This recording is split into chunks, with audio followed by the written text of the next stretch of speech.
Uncut के इस episode में मैं जिन कथनों को कथित करने जा रहा हूं, उस जैसे कथनों के कारण कई एंकर्स को जेल में डाला जा चुका है। तो कृपया इस बात पर ध्यान रखें कि इस वीडियो में कथित कई चीजें व्यक्तिगत टिप्पणियों पर आधारित हैं और कई चीजों के सच होने का संपूर्ण प्रमाण नहीं है। तो अब जब जेल जाने की आशंका है ही, तो तैयारी करते करते सीजी अनकट के इस एपिसोड में हम बात करने आए हैं शेन वॉर्न की।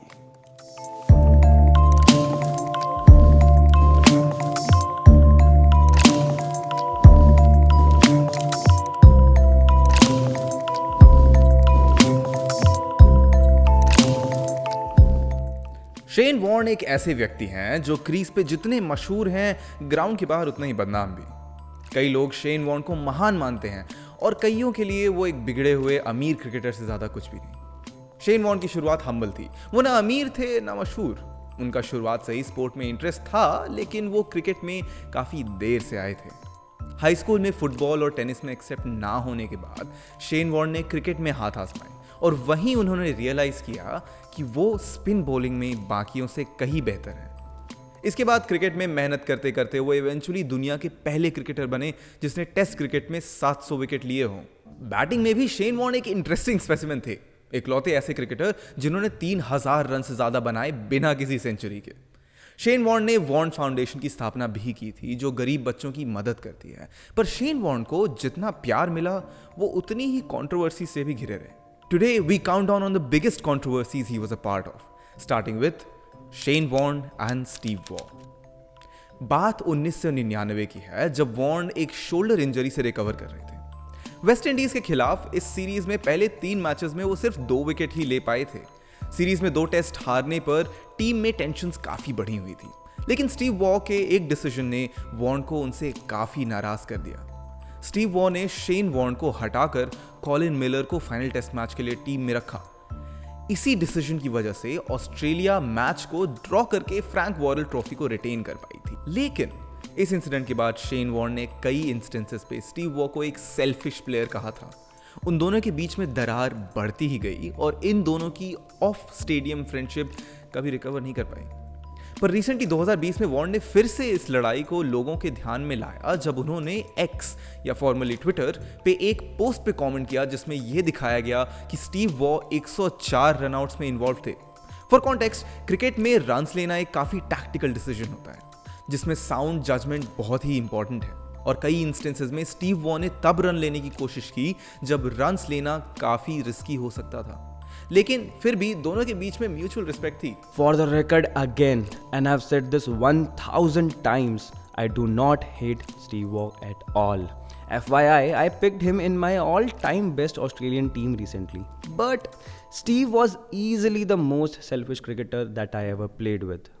वॉर्न का हमेशा यही कहना था कि as a captain Steve Waugh को बाकी प्लेयर्स को सपोर्ट करना चाहिए था, बजाय उनकी एक बुरी दिन के कारण उन्हें निकाल देने के। इसके रिस्पॉन्स में वॉ का कहना था, It was my first tour as a captain to West Indies. And as a captain, you are expected to make difficult decisions. That's why you are given the job, right? You are not there to please everyone. I always wanted to be loyal to my players to a certain point, but at the end of the day, you have got to be loyal to the team and their performance. Steve का कहना था कि वो Shane को bad reputation से बचा रहे थे क्योंकि उनकी परफॉर्मेंस अच्छी नहीं थी। वॉ और वॉर्न के बीच में इसी दरार के कारण पूरी टीम वॉर्न से काफी दूर हो गई थी। 2001 में विंबलडन में जब पूरी टीम ग्रीन कलर की बैगी कैप्स पहन रहे थे, तब वॉर्न अकेले थे जिन्होंने वो ग्रीन कैप नहीं पहनी। उनका कहना था कि उनके देश के लिए उनका प्यार उनके कैप पहनने से प्रभावित नहीं होगा। उनकी पेट्रियटिज्म पे भले ही कोई शक ना कर पाए, लेकिन उनकी कमिटमेंट्स हमेशा धुएं में घिरी रहती थी। कुछ ऐसी ही है उनकी अगली कहानी, Shane Warne smoking scandal. Shane Warne was a massive smoker. उनकी स्मोकिंग की आदत 1999 में पूरी दुनिया के सामने आई, जब फार्मेसिया एंड अपजॉन ने वॉर्न के साथ एक डील की, जिसमें उन्होंने शेन वॉर्न को $2 लाख ऑफर किए 4 महीने के लिए स्मोकिंग छोड़ने के लिए। To understand this better, $2 lakh आज के समय में होते ऑलमोस्ट $4 लाख या फिर 2 करोड़ रुपए। ये डील निकोरेट नाम की निकोटीन च्यूइंग गम को प्रमोट करने के लिए की गई थी और ये डील भी एक कंट्रोवर्सी के साथ ही खत्म हुई थी। 4 महीने के पीरियड के खत्म होने के 5 दिन पहले ही 1999 के पहले ओडीआई के लिए ऑस्ट्रेलियन टीम वेलिंगटन में वेस्टपैक स्टेडियम में आई थी। It was a big match for many और स्टेडियम भरा हुआ था। स्टेडियम में प्लेयर्स के स्टैंड के बगल में ही स्पेक्टेटर स्टैंड भी था, जहां पे शैनन और डैनियल नाम के दो दोस्त खड़े थे और उनको अपनी आंखों पे विश्वास नहीं था। पूरी ऑस्ट्रेलियन टीम उनके बगल में और उन्हीं टीममेट्स की भीड़ में शेन वॉर्न बीच में एक सिगरेट जलाकर एक पफ लेते हैं और तभी वॉर्न ये नोटिस करते हैं और तुरंत कैमरा की फिल्म मांगते हैं। बच्चे कहते हैं कि वो न्यूजीलैंड की टीम की फोटो लेना चाहते हैं और उसके बाद वो शेन वॉर्न की फोटो उन्हें दे देंगे। इवेंचुअली मैच बारिश की वजह से रुक जाता है और वॉर्न शैनन और डैनियल को वापस अप्रोच करते हैं। डैनियल कहता है कि कैमरा उसके पास अब नहीं है और वो उन्होंने घर भेज दिया है और शैनन इस बात पे हंसने लगता है। वॉर्न इस पे नाराज उठते हैं और बच्चों को गालियां देने लगते हैं। बात इतनी ज्यादा बढ़ जाती है कि वहां पे पुलिस को बुलाना पड़ गया और ये फोटो क्रिकेट दुनिया में फैल जाती है। पर मोस्ट लाइकली ये पहली बार नहीं था जब शेन वॉर्न इस डील के अंदर भी स्मोक करते हुए पकड़े गए थे। एक क्रिकेट फैन का कहना है कि उन्होंने कुछ ही महीने पहले कैनबरा के एक नाइट क्लब में वॉर्न को स्मोक करते हुए देखा था। इस पूरे इंसिडेंट में सबसे फनी पार्ट ये कार्टून था। लेकिन इस नाइट क्लब ने उन्हें इतना बड़ा झटका नहीं दिया जो उन्हें लाइसेस्टर के सिम्किंस क्लब में मिला था। Shane Warne and Donna Wright. 22 साल की डॉना राइट 13 घंटे की शिफ्ट खत्म करके सिम्किंस क्लब में अपने दोस्तों के साथ आई थी। क्लब के बीच में उन्हें एक व्यक्ति अप्रोच करता है जो कहता है कि वो उन्हें किसी से मिलवाना चाहता है। वो उनके साथ बार तक जाती हैं और वहां पे वो इंसान शेन वॉर्न की तरफ पॉइंट करता है। शेन आगे आकर कहते हैं, हाय आई एम शेन वॉर्न, और डॉना रिप्लाई करती है, आई एम डॉना। डॉना नहीं जानती थी कि शेन कौन थे और उनके कहने के मुताबिक वो शेन की तरफ अट्रैक्टेड भी नहीं थी। डॉना जल्द ही बिना कुछ कहे डांस फ्लोर पर वापस चली जाती हैं। थोड़ी ही देर बाद शेन वापस डॉना से डांस फ्लोर पर मिलते हैं। डॉना उनसे कहती हैं कि किसी ने उनसे बताया कि शेन फेमस हैं। वो कुछ देर तक बात करते हैं और डॉना फिर से चली जाती है। शेन थोड़ी देर बाद डॉना को अप्रोच करते हैं और उन्हें अपने होटल के की कार्ड पर अपना नंबर और होटल के नाम लिख कर देते हैं। डॉना ये इशारा समझ गई थी और उसने एक कार्ड लेने से मना कर दिया, लेकिन वॉर्न ने फिर भी की कार्ड डॉना के बैक पॉकेट में डाल दिया। डॉना ने की कार्ड के साथ कुछ किया नहीं, पर अगले दिन वो कार्ड पे लिखे नंबर पर टेक्स्ट करती हैं ये पूछने के लिए कि उन्हें कार्ड के साथ करना क्या चाहिए। And as per Donna, all hell broke loose. All of a sudden, Donna was receiving extremely disturbing calls with messages of sexual nature. वो कॉल उठा नहीं रही थी, पर जब भी फोन आंसरिंग मशीन पे जाता, शेन बार बार पूछते हैं कि उनके होटल में वो कब आ रही हैं और वो साथ में क्या क्या कर सकते हैं। और भी कई चीजें थी, पर मैं वो कैमरा में डिस्क्राइब नहीं कर सकता। I can't repeat that on camera. और शेन को रोकने के लिए ही डॉना ने ये पूरा इंसिडेंट प्रेस में रिलीज कर दिया। जर्नलिस्ट्स ने वॉर्न को इसके बाद ही लिवरपूल में हो रहे मैच में रोका और पूछा, पर वॉर्न ने बार बार डॉना को जानने से मना कर दिया। लेकिन कुछ दिनों बाद ही वॉर्न ने एडमिट किया कि उन्होंने डॉना को कॉल्स किए थे और कुछ अश्लील बातें भी की थी, लेकिन उनका कहना है कि यह कहना गलत होगा कि डॉना को लगातार उन्होंने कॉल करके परेशान किया था। इस पूरे इंसिडेंट के बाद वॉर्न को ऑस्ट्रेलिया की वाइस कैप्टनसी से निकाल दिया जाता है। Doping scandal. शेन वॉर्न 2003 में एक वेट लॉस जर्नी पे थे जब उन्होंने अपने फ्लूइड लेवल्स को कंट्रोल करने के लिए एक डायूरेटिक टैबलेट ली थी। Diuretics commonly weight loss routines में यूज की जाती हैं फ्लूइड रिडक्शन के लिए। शेन वॉर्न का कहना था कि उनकी मां ने उन्हें ये प्रिस्क्रिप्शन ड्रग दी थी, लेकिन एक चेकअप के दौरान उन्हें एंटी डोपिंग कमेटी में खुद को प्रेजेंट करना पड़ गया। Although diuretics aren't performance enhancing drugs, उन्हें कई बार दूसरी ड्रग्स को कवर अप करने के लिए लिया जाता है, जिस वजह से डॉक्टर सूजन वाइट, पीटर टेलर और ग्लेन विलियम्स ने वॉर्न को 12 महीने के लिए सस्पेंड कर दिया। इस वजह से वॉर्न आने वाले वर्ल्ड कप में पार्ट नहीं ले पाए। वॉर्न का कहना था कि सस्पेंशन गलत था, उनसे एक ऑनेस्ट मिस्टेक हुई थी जो किसी से भी हो सकती थी और वो इस डिसीजन को अपील करेंगे, पर इवेंचुअली वो अपील नहीं करते हैं। वॉर्न का कहना है कि वो एंटी डोपिंग हिस्टेरिया के विक्टिम बने थे। उनके टीममेट्स भले ही उनको सपोर्ट कर रहे हों, लेकिन उनका कहना था कि यह गलती एट द एंड शेन की ही थी। ग्लेन मैकग्रॉथ ने इस इंसिडेंट पे ये कहा था, As much as the boys are right behind Warney, 100%, but for someone of his experience, he should have known the risks. Shane has brought this on himself. पर 12 महीने के बैन के बाद शेन वॉर्न जल्द ही रिकवर कर जाते हैं और अपने कमबैक टूर में श्रीलंका के खिलाफ अपना 500th टेस्ट विकेट लेते हैं। लेकिन एक इंसिडेंट है जो वॉर्न की रेपुटेशन को हमेशा के लिए टार्निश कर बैठा। John the bookmaker. बात 1994 की है।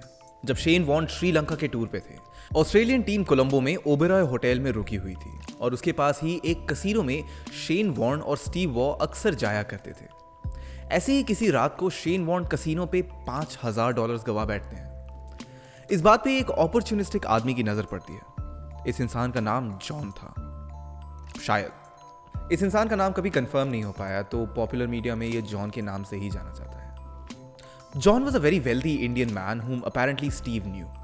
The two went to John's hotel room in Oberoi, where John offered Shane $5,000 as a token of appreciation. Shane ने इनिशियली ये पैसे लेने से मना कर दिया, but he eventually gave in जब जॉन ने कहा कि उन्हें काफी बुरा लगेगा अगर शेन ये पैसे नहीं लेते हैं। As it turns out, John had already helped Steve Waugh by giving him $4,000 in exchange for information about the pitch and weather for the upcoming matches. इसके बाद काफी समय तक शेन वॉर्न और स्टीव वॉ बुकी को information बेचते रहे। बीच में एक सीनियर प्लेयर ने वॉर्न के साथ रूम शेयर करते समय वॉर्न को वॉर्न किया था इस इन्फॉर्मेशन एक्सचेंज के खिलाफ। वॉर्न ने उनकी बात नहीं सुनी और that was it for a while.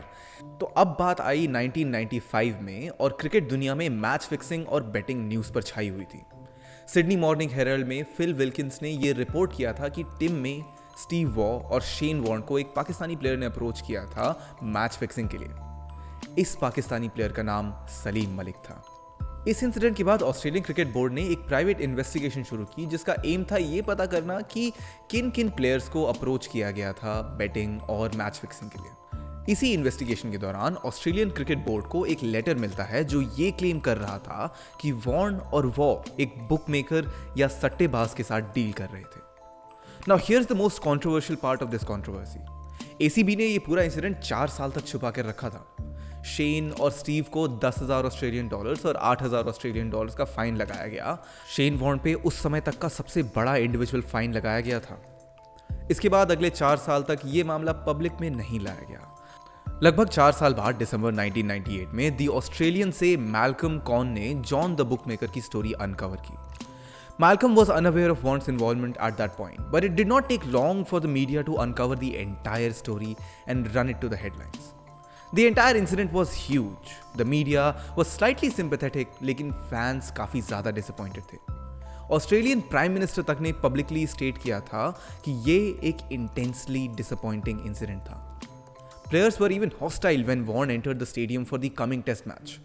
Subsequent public investigation जो जॉब और रेगन ने कंडक्ट की थी, उसके कंक्लूजन के रूप में रेगन ने ये कहा था, they must have known that it is wrong to accept money from and supply information to a bookmaker whom they also knew as someone who betted on cricket. Otherwise, they would have reported the incident to team management long ago before they were found out in February 1995.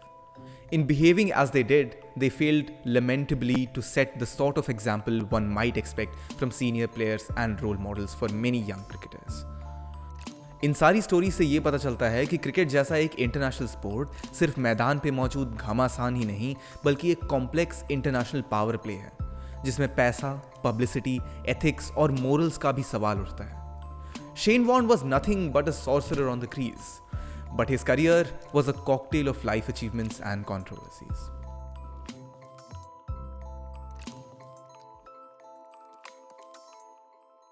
But players की controversies खत्म कहां होनी है। अगले हफ्ते हम फिर आएंगे सीजी अनकट में एक और प्लेयर की एक ऐसी ही दिलचस्प स्टोरी लेके।